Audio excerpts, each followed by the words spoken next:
With a major selection of the looks your kiddos love starting at just $4 in the Walmart app, a new school year means a stylish new them. Who knew? Find skater skirts and Crocs that say, I'm casual but cool. Sparkly sneakers that say, it's my classroom, you're just learning in it. And preppy polos that say, I'm the teacher's pet, even if they're mommy's menace at home. Find their favorite styles starting at just $4 in the app. The Walmart you thought you knew is now new. How do you top your love for your cat? With a cascade of decadent savory gravy over a mouth-watering mousse pâté. Fancy Feast gems. 2 gourmet pâtés in one convenient pack. Simply peel and plate to reveal a pyramid shape that makes eating delightful and pamper her with an experience as extraordinary as she is. Turn the everyday into the extraordinary with Fancy Feast gems. How many discounts does USAA Auto Insurance offer? Too many to say here. Multi-vehicle discount, safe driver discount, new vehicle discount, storage discount, legacy. How many discounts will you stack up? Visit USAA.com/auto discounts. Restrictions apply.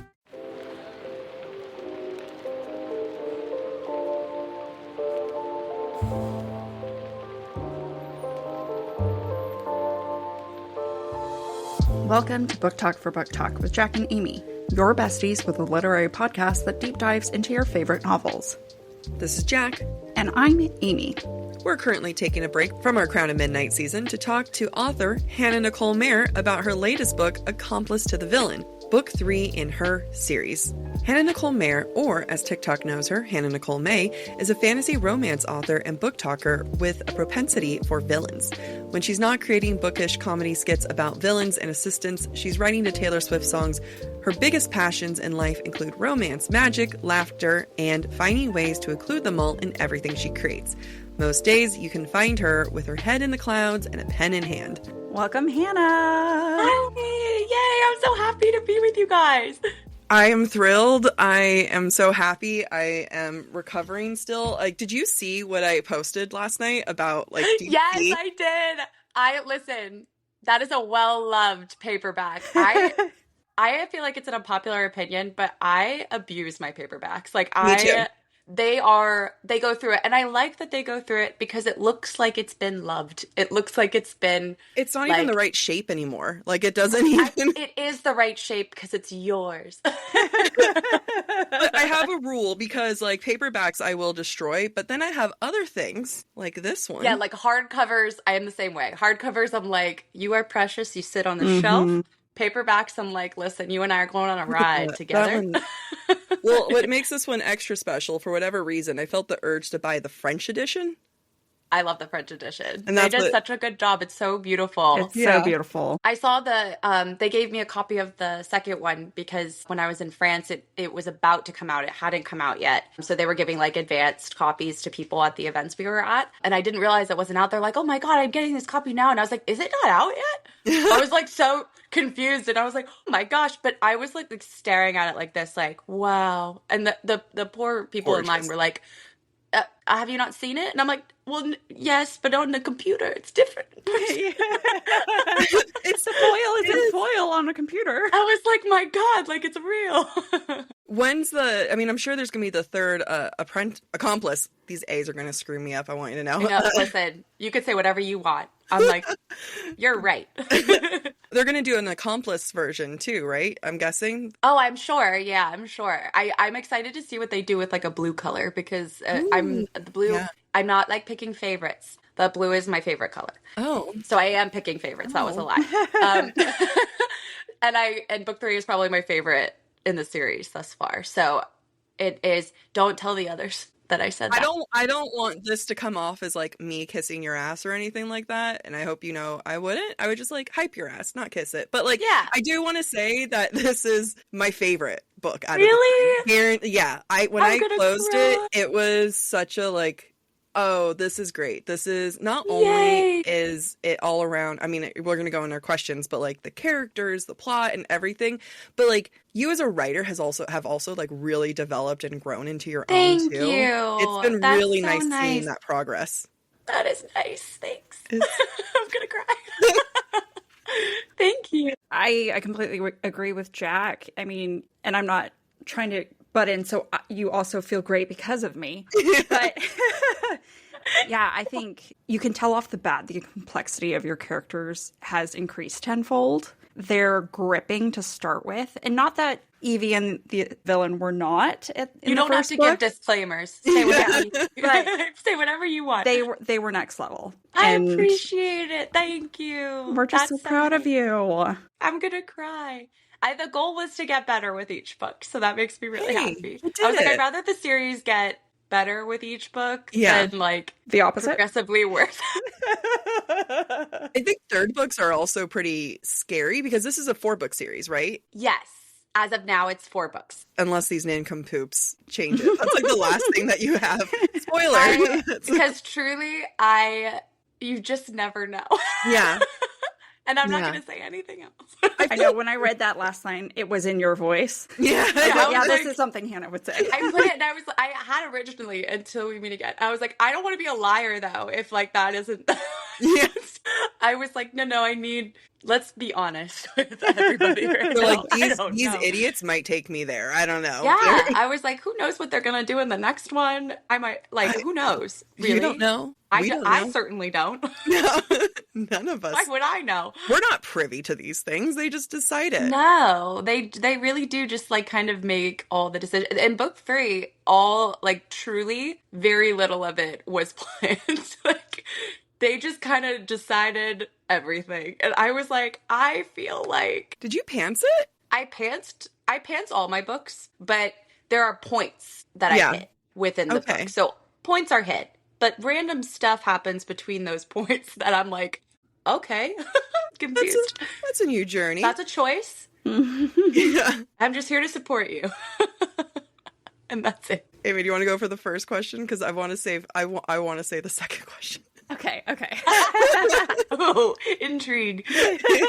So we've talked about how your characters have grown. From the sounds of it, while there are points you hit, you don't always plan. You let the characters tell you where they're going and how they're going to grow. So what was that like, writing characters that have ultimately changed a bunch but are still very true to the people we met at the start of Assistant to the Villain? Yeah, I think with each book I know them better. And it is like I met them in book 1 and through the TikTok series, and then I get to know them along with the reader with each book. But going into book 3 was fun because I felt like I really know them now. Like I really am so comfortably confident in what they would do and what they wouldn't do. And I think when you're first getting to know a character, it is like getting to know a person. Like you don't know what that person would say or do because you haven't like known them long enough to be able to like anticipate those things about that person. But there is such a comfort when you know someone like really, really well that you can like almost finish their sentences. So as well as I know them, they still did lots of things that shocked me. And I was like, okay, you guys want to keep it like, you're just trying to keep it fresh and interesting. I love it. Are you able to do a non-spoiler teaser of something that shocked you? Literally every kiss scene. I was not shocked planned. Too. Like, like half the romantic stuff that happened, none of it was planned. I was going to make it like the other books, every time I would try to get any of the characters really in a romantic situation, they would be very resistant, and the most they would do is like let it be tension filled. Like even when I was like, they should kiss, the characters would be like, no. And I'm like, you know what's really annoying about this? Everyone's gonna be mad at me. No one's gonna hold you accountable. No one's talking about them. Me. Yeah. I'm their fall guy. Like, that's really my only purpose in these characters' lives is to take the heat. No, but every kiss scene. So going into the books, it was really fun because I feel like I know them really well, but they still surprise me. Like, there's still things I learn about them that I'm like, oh my God, that just come out, like, when I'm writing, because it just feels like very, like, much like, it sounds insane, but, like, they've really taken on their own, like, autonomy. And I feel like there's less in editing now where I go, oh, they'd never say that. Because that's often what happens in editing. You're like, why did I even have that? And it still happens, but it's far less than when I was getting to know them in the first book. It's great because they've never lost their essence of them, and like to be able to see that emotional progression of who they are. Like Evie's such a good example of that, and being able to see like where she started and where she is now. Yeah, there's been a lot of character development, a lot of things have happened to her, but she is who she is. And that has not changed at all from book 1 to book 3. I'm glad. I feel like, she's one of those people that the parts of her that have grown, I think, are the parts of her that needed to grow. But her personality and that's why I would get that question a lot. Like, they're like, oh, okay, Evie's getting like progressively more evil. Is she going to be like darker? And like, I was like, no, she's just, no, I feel like we underestimate the Sunshine character can be evil in a very scary way. Like, it's so much scarier if someone is doing something crazy, like evil when they're smiling. Terrifying. Yeah. Terrifying. Like, that is like, oh no. And I think the villain even makes a note about that in the 3rd book, that he's like, God, she's scary. Yeah, like, this is not okay. How long is she even sitting on that? Like, that's crazy. I mean, that's why you have the Joker, Batman, and that's like, you know, make it scary. Now you add a real smile behind that. That's terrifying. Yeah. It's like, oh God, like something's like loose, but also she's like still grounded in some ways. So she's really fun to play with, because I think Evie is a very like well-rounded person. Yeah. And it is fun to go back to book 1 and see like how far she's come in like standing up for herself and, you know, like having more value in herself, I think is a big one for her. I am proud of her. I love seeing her grow. I'm like, too. Come on. So I kind of want to go back to something that you hinted on, and I'm going to read the first line of my question. This is the horniest book I've ever read. Like,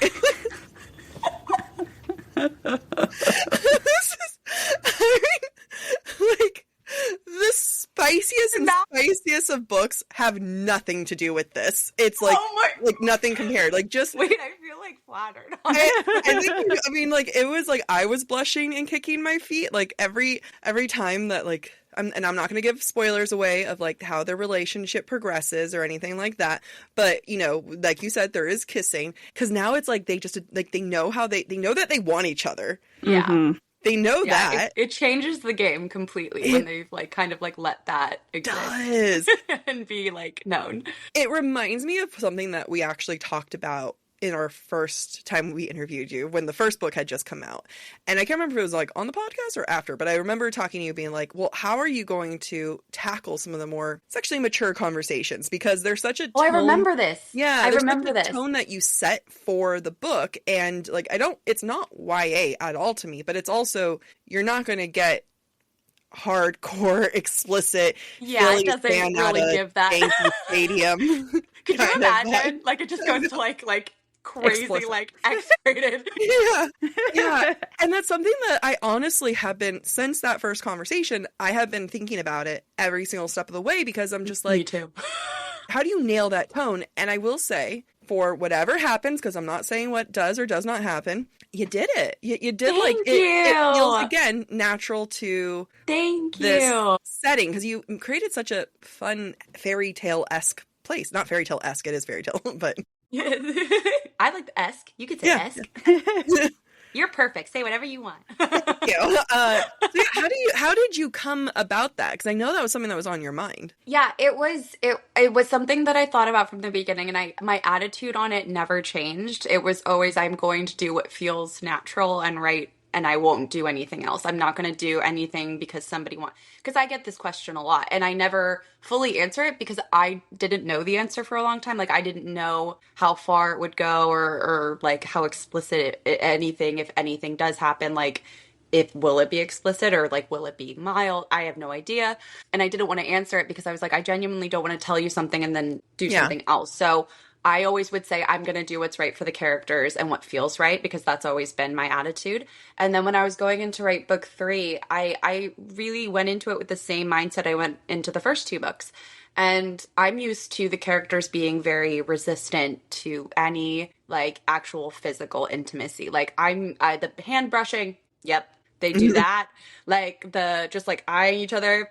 Of course, the villain panicking because he saw like side boob. Normal. That's average behavior. An average day in the office for Trystan. But when I like started writing this book, there were, the first scene, I'm not saying who or spoilers, but there's a scene like towards the beginning where 2 characters have like a physical moment, and that was not planned. They just started doing it. And it was one of those things where I was like, there was no part of me that like was like doubting it or feeling like this isn't right. And I knew that I was doing like the right thing. Yeah. Because I think it's one of those things where it's like, you might not please everyone because some people might like want it to go like really, really crazy, and some people might not want it at all. Yeah. And I kind of had in mind that I was like, I'm going to do what's right, and what's right probably falls somewhere in the middle. And yeah, and just like emphasize like on who the characters are and like what intimacy would look like for them if they were to be intimate. I don't know if they are intimate. But we don't know. I don't know. who knows? It goes back to what you were saying, though, earlier about the characters so well now and you're so comfortable with them. It makes sense that, A, the comfort they have with each other increases, right? And their willingness to explore something that they've been so resistant to before. Yeah, yeah. And I think Evie is the kind of person that needs like the base level of, like emotional intimacy is something that they've worked on way more than physical intimacy. But I think oftentimes that can make like the physical intimacy pay off like even better. At least for me, when I'm writing or even reading, I'm always like, oh, I like to be in pain though. I'm a little sick. Oh, I love it so good. I love it so good. I'm like, I want it to hurt. Like, I want to be like, it did hurt even when I was happy it hurt. Like, that's the thing. Like, even when I was enjoying things. But there were points that, like, okay, when you read tons of books, when you analyze tons of books like we do, you automatically expect there to be beats. Like, okay, at 25%, I'm going to expect this to happen. At 50, and then this is probably going to happen. You didn't follow any of the beats that I thought would happen, and that's why every time I was thrown too, and then I'd just be giggling, being like, they're kissing now? I know. Already? Things happen. Literally me writing it though. Like it was not planned. I was like, you guys now when everyone's still pissed at me for like book 2. Everyone is just up for grabs for kissing in this book. Stacey actually had the gall to text me when she was reading book 2, and she was like, you made me, and she counted how many pages I made her wait for like a really good makeout scene, and she was like, you bitch. And I was like, it wasn't my fault. I'm tired of taking the heat for these people. They don't listen. And then in book 3, I'm like, all right, I'm going to do what you guys want. I'm not even going to try. And then they were like, okay. I'm going to test you on your own book. Oh, God. I'm going to give an out of context quote. But this is one moment. And it was one of the more like, even I was like, oh my moment. The villain says, I don't need a commentary. I don't need narration. Do you know what I'm talking about? Yes, I do. I do, because I remember writing that line and kicking my feet. Because it was, and this isn't, I feel like it's towards the beginning. It's not really spoilery. And Evie's just kind of like teasing him, and she's like, what are you playing with me? And then he's like, I wouldn't even begin to know how. I think it was in that scene where she was like, I could loan you one of my books if you need like inspo. Yeah, and he was like, I don't need inspo. I don't need inspiration. I was shocked by that. I was like, sir.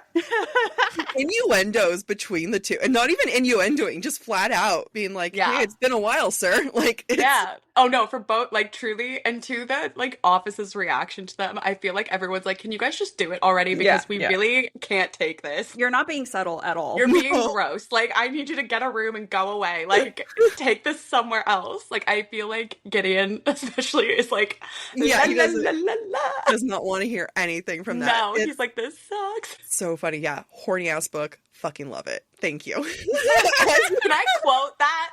Yeah. please feel free.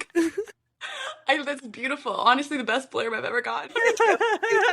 Really articulate over here. Really putting my master's degree at work. God, it was beautiful. Stunning work.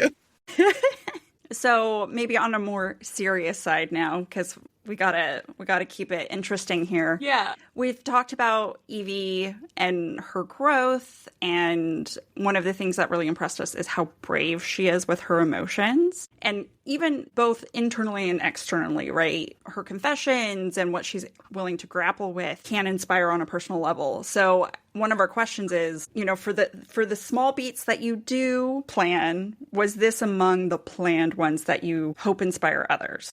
With Evie particularly, she's always been kind of like she's like an anomaly to me, because her character is very like outwardly like, hey, everything's fine. But inwardly, she struggles a lot like with her self self-worth, putting herself first. She feels like her value lies in like what she can do for other people. And that's when it starts to diminish, when she feels like she's not needed, or she's not doing enough for other people, or she's making selfish choices. And I really always had in mind that I wanted her to kind of overcome that. And maybe not completely, because there's things that all of us struggle with. And there's ups and downs. There's days where you're like, actually, I feel like I'm totally over this. And then there's days where you're like, never mind, I'm back to where I started. But I always had in mind that I wanted her to like grow more and more sure of herself, because I think that that is who she would have been had she been given the tools as a kid, and had she not had to grow up like much faster than she should have. I feel like that is something that I always had planned for her, but it was totally different, like seeing it unfold on the page. Like the way that she is brave with the way she's feeling, I think is truly a testament to how far she's come, because she knows what she wants, and she knows that sitting and being submissive about it will not get her what she wants. And she's like, I am taking my piece of the world. Like, this is what I want, and I'm going to go for it, because at least I can say that I tried and I am putting everything into this. Because I think there's even a quote in book 3 where Evie's like, she's so tired of being denied what she wants. Yeah. Because it's happened like all her life. So I think that is a big part of her growth in this book, is that she's not just shoving it all down anymore. She's starting to like let everything, even the ugly stuff, trickle out. Like the stuff she doesn't think should be outward, even that stuff is starting to like spill out. And it's really nice, because it's gratifying. I've watched her be like buttoned in, and now I'm getting to like, she's like blooming like a flower. She is. To say, my 20-year-old self really identifies with Evie and her journey. And I would say that if I was still that 20-something-year-old who needed a lot of therapy, if I got to read Evie independent of the therapy, I think actually her story would have done more for me than therapy. Wow. Oh my God. That's such a compliment. My gosh. Even now, I mean, there's a particularly emotionally vulnerable moment she has very early on, much earlier on than I thought. It made me actually teary-eyed, and that's not even exaggerating. I got emotional because I was like, normally when I read heroines, I'd be like, oh, I could do that. You know, oh, you stab someone, you kill someone who like tries to, I'm like, I would do that.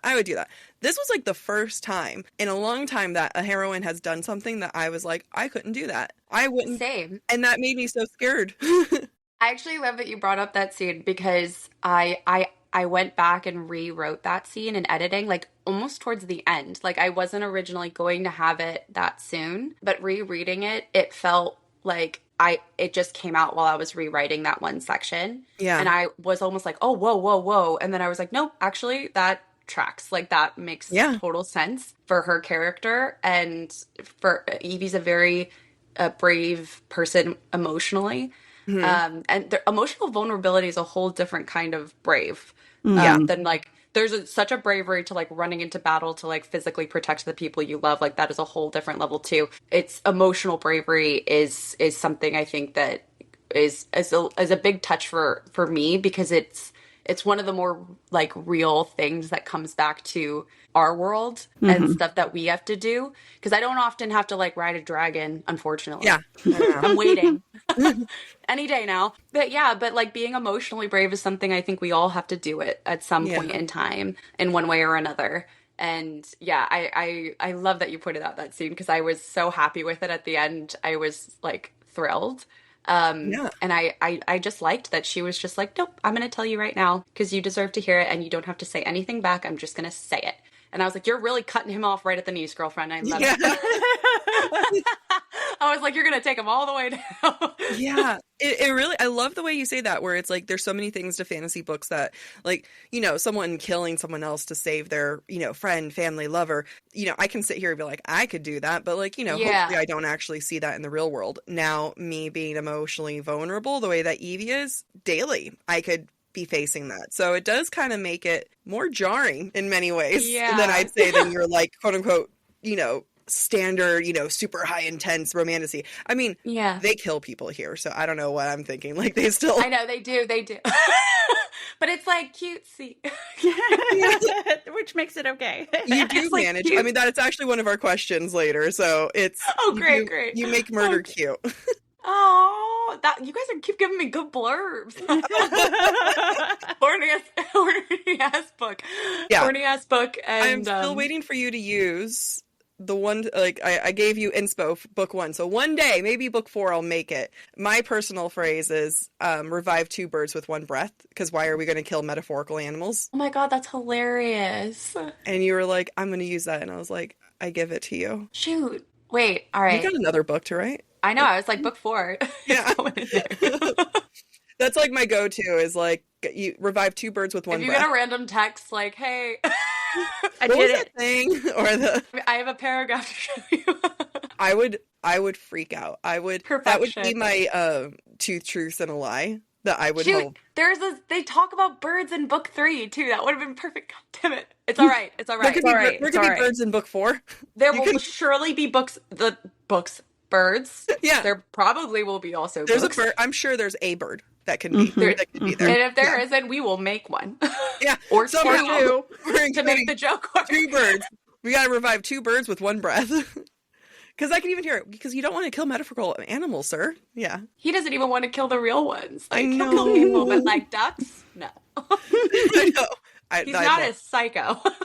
Not a psycho. But you know who are psychos? Moms. No, that's a bad transition. No. I don't think any mom would appreciate that. I love my mom. We all love our moms, which is really love funny. my mom. Yeah.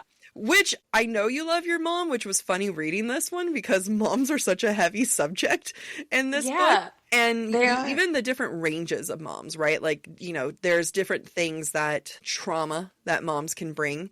I feel like you do a good job kind of touching on various subjects of like moms that are trying, but it just doesn't kind of come out. Moms who don't try at all. Did you know that it was inevitably going to come to these moms? Because I think you have, again, I'm trying not to spoil, but you have 2 moms. I think we all know after reading book 2, Nora's going to play a big part. But then there's another mom that I feel like are an interesting juxtaposition, but at the same time, you don't go and make Nora a saint either. So it was interesting what you did here. Plot twist, it's an ad break, but we promise it is still canon. Growing up, my parents were obsessive about the chore charts and the stickers that we got to use to track our chores and what each completed chore was worth in money. And now with Acorns Early, you can apply that to today's kids with modern technology. It's genius. Acorns Early is a smart debit card and money app that grows kids' money skills as they grow up. Start with the in-app chores tracker and teach your kids the value of $1. Then let your kids set up their own savings goals. Start building healthy money habits early. Make them work for that PS5. Absolutely. Kids can spend what they've earned with their own customizable debit card, giving them the extra sense of independence. Plus, with Acorns Early, spending limits and real-time spending notifications, parents always stay in control. This is definitely something I would use if I had kids because I love nothing more than teaching hard work for reward. This is what's going to happen when I have kids. You're going to be teaching my kids with Acorns Early. That's exactly right. Ready to teach your kids the smart way to earn, save, and spend? Get your first month on us when you head to acornsearly.com/booktalk or download the Acorns Early app. That's 1 month free when you sign up at acornsearly.com/booktalk. BOOKTALK. Acorns Early Card is issued by Community Federal Savings Bank, member FDIC, pursuant to license by MasterCard International. Free trial for new subscribers only. Subscription fee starting from $5 per month unless canceled. Terms apply at acorns.com/early terms. This show is sponsored by Liquid IV. I'll give you one guess into what's my Stanley right now. Probably something with electrolytes, like Liquid IV. It's not even funny how true that is.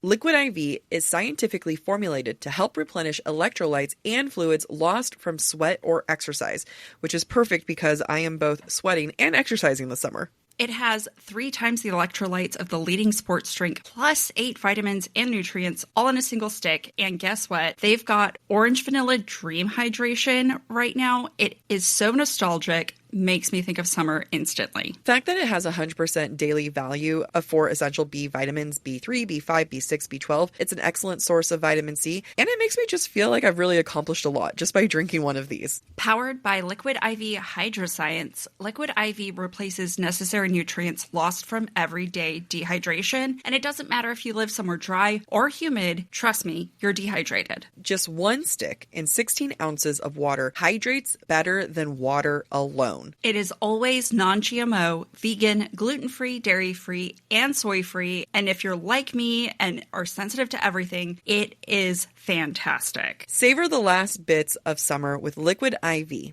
Tear, pour, live more.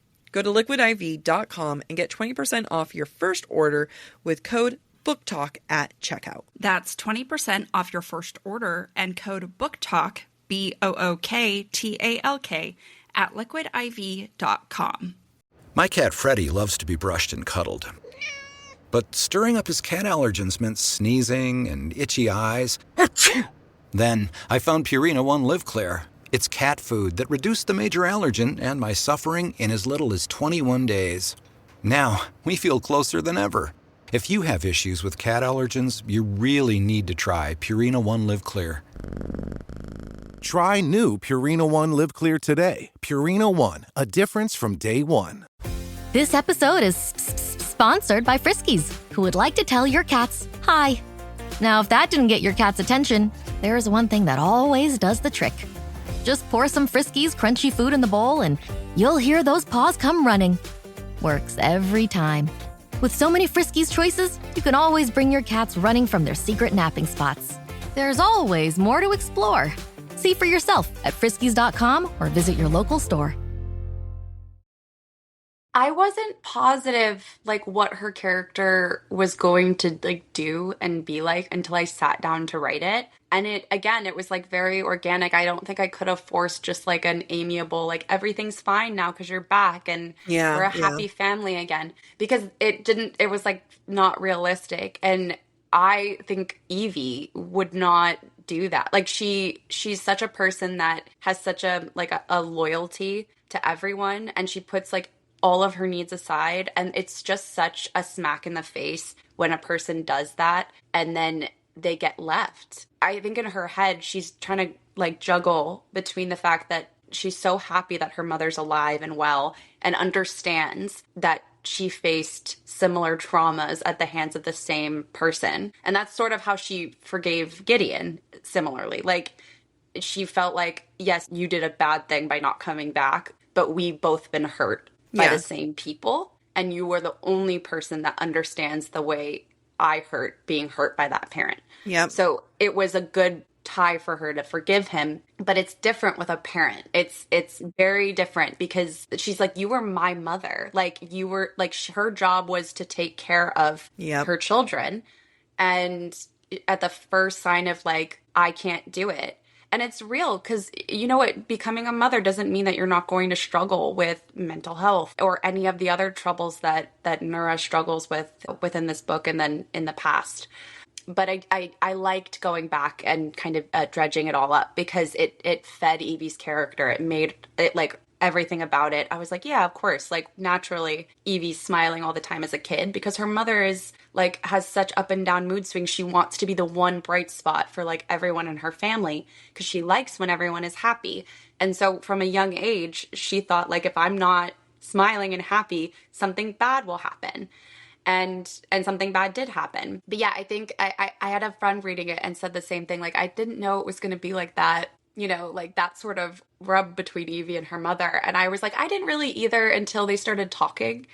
And I felt like it's really hard to see, like, have both those feelings competing where she's so happy she's okay in here and wants to be, like, close because this is her mother. Like that feeling when you see your mom and you just want like to be held, and that other feeling of resentment and anger because she lost her entire childhood not just to her father but to her mother as well. Yeah. And that's also her mother's fault. Like even though her mother suffered, which was terrible, she suffered as her child. And I just think that it was just a very real thing that I couldn't just skirt around when I was writing, and Evie would not allow me to skirt around it. She was like, no, I don't like this. This is how we feel. And I'm like, great. Okay. I'm here for you, girl.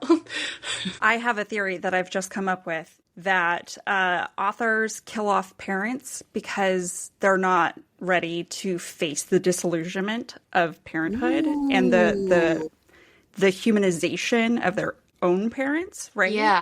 And if you've come to terms with that, then as an author, I can understand writing it, but I can understand people who avoid it because they themselves haven't gone through that. It is, I think, and anyone can really speak to this, that when you get older and you realize that your parents are in fact human beings, it's so jarring. Because when you're little, they're like mountains, like they're immovable, infallible, nothing will shake them. But then you grow up and you realize that they are figuring it out too. And they are very confused, just the way you are. And they feel like such deep pain. They have the same problems you do, just like on a different scale and a different time in life. And that's a jarring realization. But once you have it, it actually is good, because then it helps you like kind of have a kinder, more compassionate view of your parents, if that's what you're trying to do. Yeah, parents and relationships I have a great relationship with both my parents. I love them dearly. We're very, very close. My mom is my best friend. My dad is like my biggest fan. I'm very, very lucky that I have such a close relationship. But we're all human beings. Like we fight. No one's perfect. Like we argue, we disagree about things. And it's not always like cutesy fun. And I don't think any family is like that. So I felt like, as I love my family so deeply and in such a level, I think my family is very comfortable with conflict. So I think that going into writing this book, I felt comfortable talking and doing these like very difficult subjects, because I've been given a very safe environment to like witness conflicts and resolutions and all of those things. It's actually, as messed up as the parents can be in this book, it's actually a testament to how great my parents are. I agree. I mean, it goes back to what Amy said, like the people who don't want to deal with it have their own issues, but you're able to deal with it. Too. It is hard. It's just so great, because you have the comparison between like the evil mother and then the most perfect mom, and you didn't give that. I would say it's like the woman who probably should not have ever been a mom versus the woman who was just trying to like do her best, but her best wasn't enough. And, especially like we love our moms, like, but it's not without that there wasn't their own issues within it. And what does mental health look like when you're struggling with it and you have kids that are having to deal with the repercussions, and sometimes enough isn't completely enough. And that is a far more interesting story to me when you have when you have the two moms, and it's like, one, you don't even put a child near this woman. Like, don't put any person. Like, literally say it's like that meme where they're like, save the children. Yeah, like I don't want, like, why did this person ever be near children? Versus, you can tell Nora just really loves her kids and just really wants to do right by them, but does not have the tools or support there. It's complicated. You say a certain dad in this book was dedicated, like, because you said your dad's your biggest fan, and it reminds me of a different dad that's in this book. Does his name start with an A? Jellyfish? You're talking about Pink. Yeah. Yes. I studied psychology in school, and I was very big into child development. So I felt like I really tapped into that in this book, because often meeting parents, you can kind of like really tie a knot to their child and see like pieces of them in their child, and kind of just like notes of like who that person is. And Tatiana is a very confident, like well-adjusted, very independent, very smart, very loyal, like so comfortable with who she is as a person. I was like, she could only have come from someone.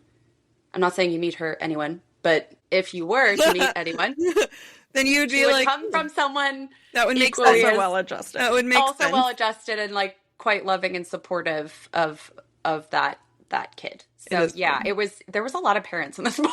It revealed a lot, though. I thought it was well used. Oh, thanks. I'm glad. So speaking about lots of parents, there are just a lot of different POVs in this book. We get a lot of perspectives. Yeah. We're seeing a lot of new characters. We get some insider scoop on a certain frog. How was it like dipping into these new perspectives and the new relationships? Oh, it was so fun. Claire was a perspective I had in book 2. And it was only 2 chapters, so we ended up cutting it and my editor had the very good point that she's like, it's kind of jarring that you get like halfway through the book and then suddenly there's a Claire POV. And it was a POV that like wasn't necessary. It was like information you learn in the next chapter anyway. So I was like, very well, because her POV would fit better in the third book with what I had mapped out anyway. So I was like, all right, very well. Like, she will come in. So I was actually really excited to get into Claire because I think she's a very complicated young woman. Like, she kind of was raised similarly to Trystan, and like that household where like felt very repressive of emotion and felt very like affection deprived.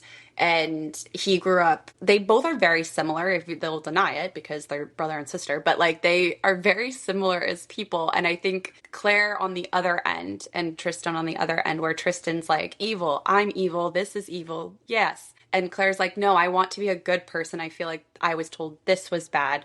So she's kind of always grappling with like her mother kind of tugging on her brain, and then what's right in front of her and what she's seeing and learning, and kind of undoing that is like really difficult for her. And naturally it would be difficult after like, you know, the 20 some years of thinking a certain way to like in like a few months to be like, never mind. Yeah. I don't think that at all anymore. I am good. So it was fun tapping into Claire for sure, because she's really interesting to me, and I love her and Tatiana. I love writing their scenes together. They're just so fun for me, and they're a fun dynamic because they're pretty opposite too. And then obviously Kingsley's POV comes into this book very early on, so I feel comfortable saying that because it's literally the first chapter is in his point of view, and it was stupid fun. I was writing like some of those chapters like, this is the most ridiculous thing I've ever written in my life, and I'm having such a good time. Like, we get a huge mystery solved with Kingsley very early on. Yes. Do I say it? The chalkboards, the chalk and the chalkboards. Yeah, that's what I was like. I'm like, I had questions about that, and then now the questions have been answered. It's hilarious because my brain did not note what you were talking about for a second, because it's become such a bigger deal to everybody reading the series than I even noted. Because somebody asked me at a signing once, and I was like, oh, is that like something people are curious about? And then everyone was like, yes, like, where are they coming from? So I was like, I've got to like explain this in book 3, because in my head it was always that. Like, I was like, there's little baskets around the office. That's so funny. And Trystan, like, and when they're traveling, Trystan, like, suddenly, like, drops one for him so that he has a way to, like, communicate with everybody, because that's his form of communication. Like, he doesn't want to take away his ability to speak. He already feels like he's responsible for the reason he can't speak already. So that was hilarious. That I was like, oh, good. Everyone will be, like, hopefully appeased that this is out there. Cat's out of the bag. I assumed he was wearing like pants and had a sign in chalk in his back pocket at all times. That would be hilarious, and I will take that into consideration, actually. Okay, so we hear birds and pants, frog pants in the next book. We know where frog it came pants. from. Oh my god, perfect. You guys are just giving me so much material. Frog pants is the funniest thing. I'm like picturing him wearing pants now. They'd have to be like, oh my god, I can't even deal. They'd have to be like really skinny, like legs. Jeans. Yeah. Like really skinny, because his legs are like this big. So like, but then he's got this big belly for them to go around. That's true. He needs maternity pants. Exactly. And then he could just have the sign and chalk in the back, resting on his back. Oh my god! See, I didn't think that through well enough, because I had a pant clearly opportunity. You need to like. I'll have to revise. We'll have to redo the whole thing. Scrap the whole book, and I'm redo. You know, maybe it could be like a special scene. You know, like one of those like specially like a fairy loo. They need an extra scene from you. You know, and then it's like Trystan trying to fit him with pants and being like, I don't think this is going to work, my friend. Or they're on a hiking journey and Tristan's like, damn it, I forgot the basket. Yeah. And he's like, not to worry, I have my pants. I've been working on these little pants for you. You're just like, I knit them. They're perfect. I do love Kingsley's point of view, because we get to see Trystan in such a different way too. But again, and not in a jarring, I never expected this from him kind of way, but more of like their friendship's really cute. Yeah, like, I didn't know Kingsley sleeps with Trystan in his room. Yeah, every night in his little gilded bed, like next to him. I feel like writing in his point of view was fun, because it felt like he's a character that I know, but getting to know like the inside of his head was fairly easy surprisingly, I thought it was going to be more difficult to write from a frog's perspective. Yeah. Turns out I had it in me all along. The frog I was just always waiting there. for the opportunity. But I think I've known him for a few books, and I've had time to kind of like figure what his voice is going to look like. But yeah, they're childhood friends, him and Tatiana and Claire and Trystan and Malcolm. Yeah, they've all been childhood friends for like ever. So it's writing their friendship is just fun in general, because when people know each other for like X amount of years, like there's just like such a sibling fondness to the way they look at one another. And my agent made me laugh so hard, because when he sent like editor notes back when I sent him book 3, he was like, "You made me care about a frog." Honestly, diabolical. I was like, as fun as they were some of the most heartbreaking scenes. Yeah, they were. I was like, it's funny that he's a frog and that he's holding up signs, but when I was in his POV, I was like going deeper. He's trapped. Like he's been trapped in this body that is not his for 10 years. Like that cannot come without struggle and strife. And as funny as like his POVs can be, there's just moments where he gets like that melancholy, I am not what I once was feeling. And it was sad for me too. I was like, oh, you're so much more emo than I thought you'd be. Like, tortured. You're such a tortured little froggy soul. Again, like skinny jeans for a tortured soul makes sense. I know. Oh my god. He would like have like the side part. Yeah. Some Doc Martens. Like, it's not a phase, Trystan. That sounds like a flashback. Maybe it was like 3 years into being a frog. He went through a depressive episode. He's going through a rebellious phase. Between that, like you have some like very, not just heavy emotional moments, but you have general non-cute things that you make very cute. Torture. Like murder. And murder. Thanks. Like, why do I suddenly feel like torture is like the sweetest little date to go on? You know, it's an outside dinner activity. It's like their first date. We got Evie's first murder, right, in previous, and we have her first, like, you know, life that she's taken. And we don't give a fuck anymore about how many there can start coming after this. It's just the most like, and Trystan throws someone over, and then Evie stabs someone, and then Yep. They've kind of just thrown caution to the wind at this point. Yeah. But like you make it cute, and I don't understand how you manage to do that and how you balance like laughter with the sadness, because it's like I can understand in many ways where it's like, you know, you're able to lighten a mood where it's like Kingsley's sad and, you know, he's having his emo frog moment, but you're able to lift the mood. How the hell do you make murder cute? I think this is sick in a weird way. And it's fiction. Remember, it's fiction. Yeah. It's almost a romantic tool for them specifically. Because oftentimes when they are dispatching someone, it's because the other one's life is being threatened in a very like real, something bad is about to happen to you way, and I have to act now. Yeah. The villain, a little bit more less discerning, like more just like somebody is like, I might want to hire you, and just then off. No facial expression, just get out. Yeah. Get off. Like, in that scene particularly, if you guys know what I'm talking about with I laughed like I did not write it. Like, I laughed so hard. I thought it was the funniest thing he's ever done, because it was just, I just pictured his face like blank. Like, nothing there. Just...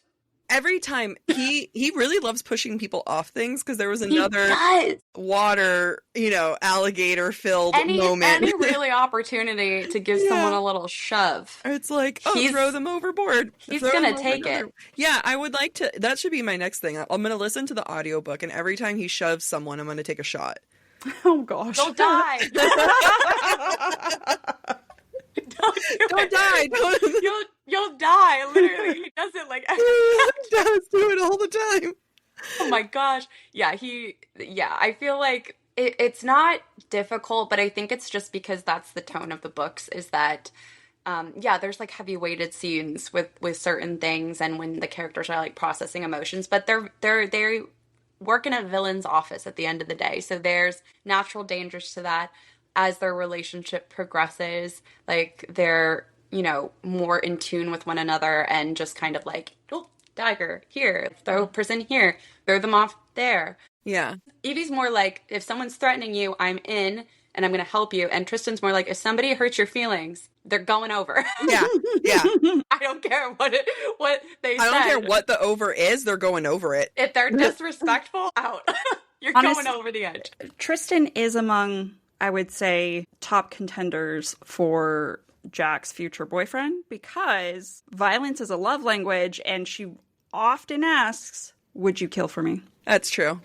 I do. He would kill for you too. And that, he like, would gladly. He wouldn't I even have to ask. He wouldn't even like have to think about it. He'd be like, No. "Of course." What a silly question. I know. We're like, I already have. I already did. I already did. Like someone 5 minutes cut ago. you off. I like killed them already. I already did it. Their heads like hanging up in the foyer. If you want to see. Did you miss it? Do you not like my interior decorating? Like, what is Yeah, that? so rude. I know. It is. He is he's a good book boyfriend. I don't think people give him enough credit for being a book boyfriend. Oh, that's you know what so I mean? nice. I think he's unhinged for sure. He is. I mean, I don't think people realize how dark humor this book is too, because it's just done with such smiles. This is such a, I can just see it's you. You know what I mean? Where it's like, you know, I meet you true. and I'm like, oh my God, who is this Disney princess come to life? And then you start having a conversation. You're like, oh, you got some jokes in you, the like dark humor jokes. Yeah, it's the worst when you make a dark humor joke, and if people that know me well enough like know I'm just making a joke, and they're like, ah ha ha ha, but like I do come off very like ha, and that is like my personality. But like I love a dark joke, and that's how I get through the dark things. I make a dark joke, and every now and again I'll do it, and the room will just go quiet, and that's so awkward. And everyone's like, are you okay? And I'm like, no, you're making it weird. You're supposed to laugh. It's supposed to be It's funny. That's funny. my favorite thing to do is like if someone's like visiting, or if like I'm meeting someone on Zoom for the first time, I'll just like hold this white box, and then, or I'd be like, hey, can you hold this box for me real fast? I did that to my ex-boyfriend. He was like, yeah, sure. What is it? I'm like, it's my dad's ashes. You've met my father. That's my dad. You met him. Oh my God. And he was like, and I'm like, that's hilarious. We want you to feel this awkward. Like, you don't, I'm like, I think it's funny.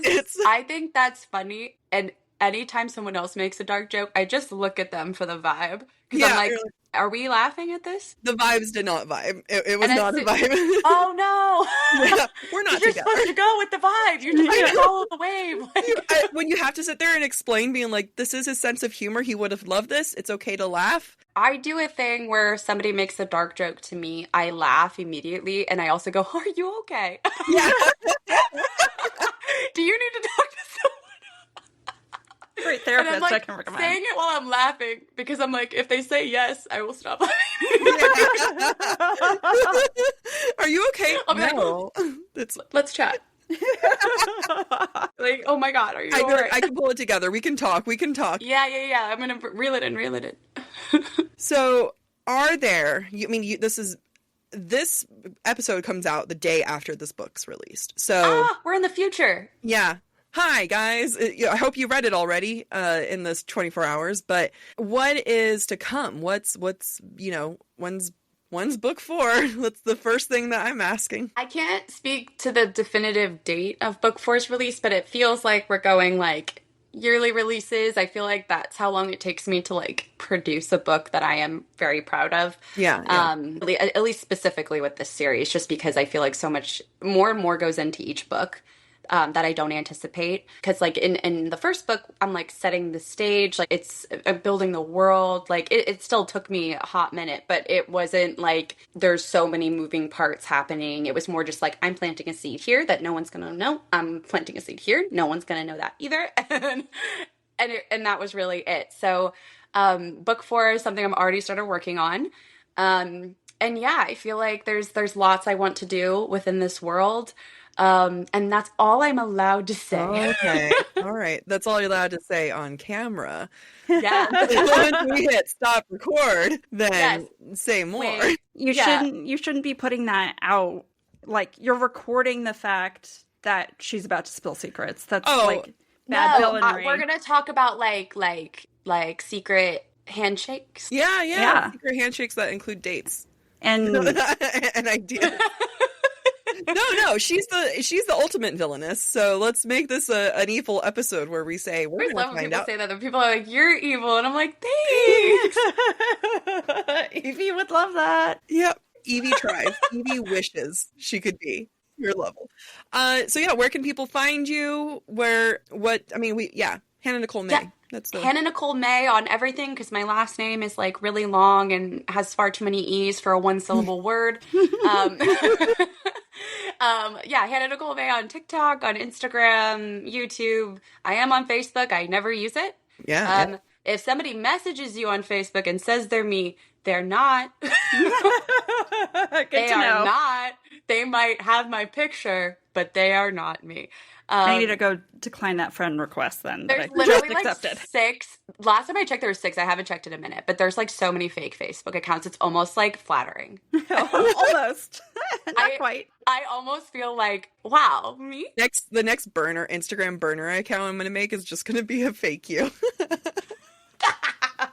I think, listen, I'm not going to lie. Some of those Facebook accounts were doing like more consistent posting.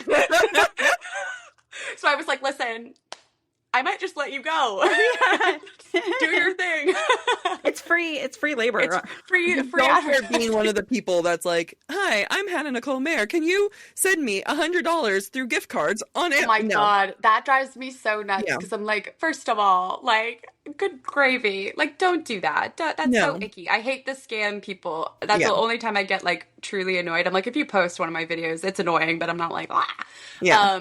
It is annoying though, for sure. That was a tangent. I am on almost everything except for, I do think I have an account just to save the user, but I'm not on X. But everything else, pretty much. YouTube? I am on YouTube. I've been on YouTube for a minute. I don't post like a whole lot there, but I have like some episode compilations of the skit series. Fun. I keep saying I'm going to get the rest of them up.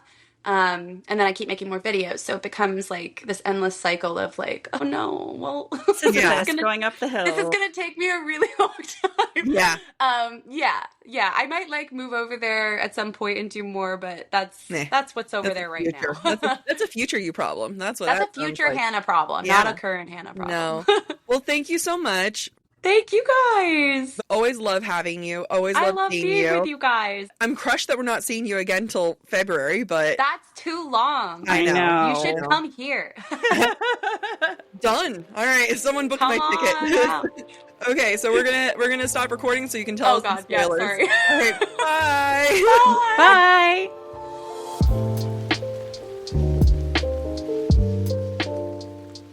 Thank you for listening to this special episode of Book Talk for Book Talk with Jack and Amy. Stick around for Thursday, where we continue this week's Crown of Midnight episode. We encourage you to rate and subscribe to our show on your preferred podcast listening platform. We would also love to hear your thoughts based on today's conversation. You can submit your comments to our form at booktalkforbooktalk.com for a chance to have your feedback discussed during a future mini-episode or a Patreon-exclusive episode.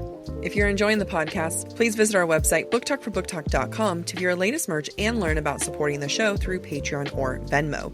You can follow us on TikTok, Instagram, or YouTube at the handle BookTalkForBookTalk. Bye. Bye.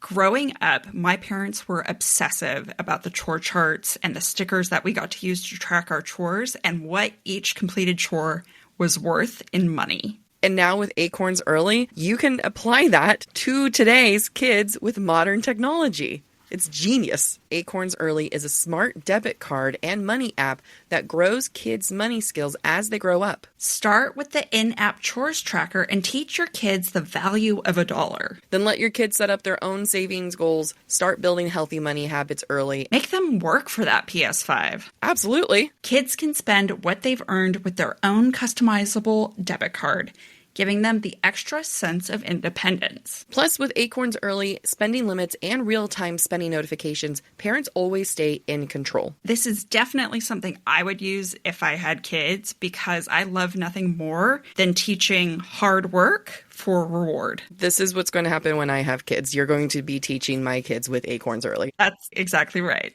Ready to teach your kids the smart way to earn, save, and spend? Get your first month on us when you head to acornsearly.com/booktalk or download the Acorns Early app. That's 1 month free when you sign up at acornsearly.com/booktalk.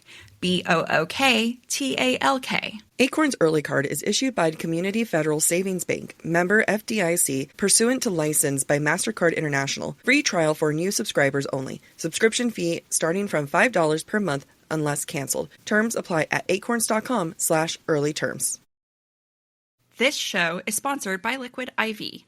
I'll give you one guess into what's my Stanley right now. Probably something with electrolytes, like Liquid IV. It's not even funny how true that is.